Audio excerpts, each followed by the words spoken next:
সুন্দর একটা দিন সবাই মিলে ঘুরতে যাব, কত আনন্দ করব একটা চিন্তা করতে করতেই গিয়েছিলাম, কিন্তু যাওয়ার পর যে এতটা বোকা হয়ে যাব আসলে চিন্তাই করতে পারিনি।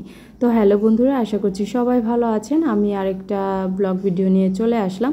এটা হচ্ছে আপনাদেরকে বলেছিলাম এর আগের একটা ভিডিওতে, আমরা গিয়েছিলাম আপন ছোঁয়া ক্যাফেটেরিয়াতে ঘোরার জন্য, কিন্তু আসলে যাওয়ার পর যে আমরা এতটা বোকা হয়ে যাব আসলে বুঝতেই পারিনি। তো এই ক্যাফেটেরিয়াটা হচ্ছে দুপুর থেকে রাত্রি পর্যন্ত খোলা থাকে, কিন্তু আসলে আমরা দিনের বেলায় গিয়েছিলাম সকাল সকাল, যার কারণে হচ্ছে যাওয়ার পরে দেখলাম যে ক্যাফেটেরিয়া খোলা আছে কিন্তু আসলে কোনো লোকজন নেই, যারা কাজ করছিল শুধু তারাই ছিল। তো যাওয়ার পর ভাবলাম যে কি করব, তো সেখানে গিয়ে একটু বসে পড়লাম। তো যেহেতু এখানে লোকজনই আছে আর বাচ্চাদের সব খেলার রাইডারগুলো বন্ধ আছে, তো এখানে আসার পর আমি একটু ভিডিও করে নিচ্ছিলাম আর ভাইয়াদেরকে বলছিলাম যে আমাদেরকে যদি একটু চা বা কফি দেওয়া যায় তাহলে একটু ভালো হতো। তো উনি বলল যে হ্যাঁ দেওয়া যাবে, কোনো সমস্যা নেই, কিন্তু অন্য কোনো খাবারের দোকানগুলো সবই বন্ধ ছিল। তো কি আর করা যাবে, তো আমরা তাদেরকে বললাম যে ঠিক আছে আমাদেরকে একটু কফি দেন। আর এই পাশে হচ্ছে খেলার রাইডারগুলো সবই প্রায় বন্ধ ছিল, তবে বাচ্চাদের জোনটা আমরা একটু বলে তাদেরকে খুলতে বলেছিলাম, তো তারা খুলে দিয়েছিল। যেহেতু আমি আমার মেয়ে আবার বোনের মেয়েকে নিয়ে গিয়েছিলাম খেলাধুলা করার জন্য, তো তারা যদি এসে খেলতেই না পারে তাহলে তো তারা মন খারাপ করবে, সেজন্য হচ্ছে ভাইয়াকে বলে আমরা খেলার জোনটা একটু খুলে দিয়েছিলাম।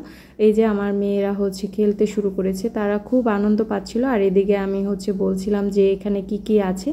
এখানে হচ্ছে পিছনে, এই যে আমার পিছনে হচ্ছে খেলার জন্য একটা জায়গা আছে, স্পোর্টস জোন, যেটাতে হচ্ছে আপনারা খেলতে পারবেন, মানে ফুটবল ক্রিকেট এগুলো খেলা যাবে। আর এই পাশে যে বাচ্চাদের রাইড একটা বন্ধ আছে আর বাকিগুলো খোলা আছে। আর এই পাশে যে চেয়ার টেবিলগুলো রাখা আছে এখানে হচ্ছে ছাতা দেওয়া হয়, আর লোকজন এসে বসলে এখানে হচ্ছে রোদের মধ্যেও বসতে পারবে, ছায়া আছে। আর আশেপাশে অনেক জায়গা আছে, খুব সুন্দর একটা জায়গা। আমার কাছে বেশ ভালোই লেগেছে, যেহেতু তখন লোকজন ছিল না, ফাঁকা ছিল, যার কারণে হচ্ছে একটু বেশি ভালো লেগেছিল।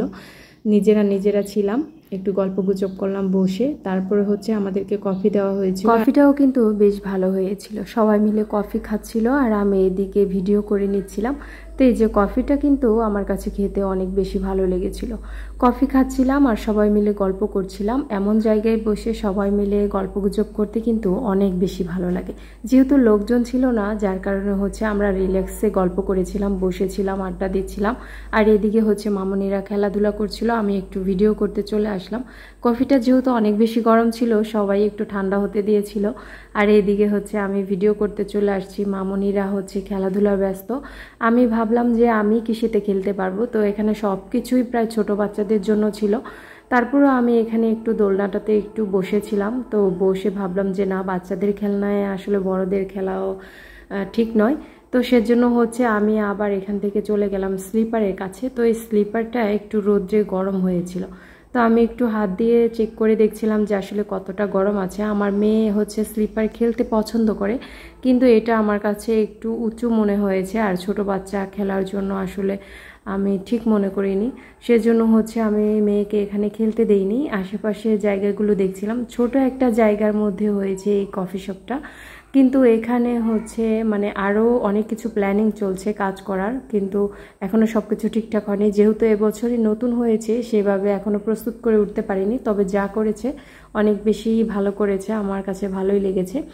আশেপাশটা একটু ঘুরে ঘুরে দেখছিলাম যে কোন দিকে কি আছে, কোথায় কি আছে। এদিকে মামুনিরা হচ্ছে খেলাধুলা নিয়ে এরপর সবাই মিলে বসে একটু আরাম করছিল, আর যারা কফি খাওয়া হয়নি তারা এখনো কফি খাওয়াই চলছিল, আর আমি হচ্ছে এদিক সেদিক ঘুরে ঘুরে একটু দেখছিলাম। তারপর হচ্ছে কফি খাওয়া শেষ করে আমরা হচ্ছে বাড়ির উদ্দেশ্যে রওনা করে দিয়েছিলাম। যেহেতু অনেকটা সময় পার করেছি, খুব ভালো একটা সময় পার করেছি। আশা করি আপনাদের কাছে ভালো লেগেছে। ধন্যবাদ, সবাই ভালো থাকবেন।